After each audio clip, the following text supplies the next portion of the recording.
ఏదైనా వస్తువు కానీ, స్థలం కానీ, ఇల్లు కానీ ఏదైనా సరే ఏదైనా తీసుకుందాము, కొందాము అని అనుకున్నప్పుడు ముందుగా మంచా కాదా, లాభమా నష్టమా అని తెలుసుకొని తీసుకోవడం చాలా మంచిది. అంతే తప్ప తీసుకున్న తర్వాత అది మంచో కాదో, లాభమో నష్టమో తెలుసుకుందాము అన్న ఆలోచన వస్తే కనుక అప్పుడు ప్రశ్న అడుగుదామనుకున్నప్పుడు అది మంచిదైతేనే మనము వాడుకుందాము, మంచిది కాకపోతే వదిలేస్తాము అని అన్నప్పుడు మాత్రమే ప్రశ్న అడగాలి, తెలుసుకోవాలి. అంతే తప్ప మంచైనా కాకపోయినా అది మేము వాడుకుంటామండి అన్నప్పుడు తెలుసుకోవడం తర్వాత మళ్ళీ దాన్ని ఒకవేళ నష్టం అని వస్తే, మంచిది కాదు అని వస్తే అది జీవితాంతం మన మనసులో ఉండిపోతుంది. కాబట్టి ఒకవేళ ముందు తీసుకునే ముందు తెలుసుకొని జాగ్రత్త పడడం మంచిది. తీసుకున్న తర్వాత ఒకవేళ తెలుసుకొని దానికి ఏదన్నా నివారణ మార్గాలు ఉంటే అవి కూడా పాటించడం చాలా మంచిది.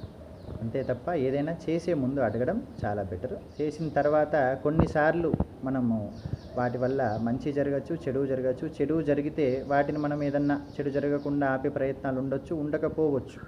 కాబట్టి ఏదైనా సరే చేసే ముందు తెలుసుకోవడం చాలా మంచిది. శుభం.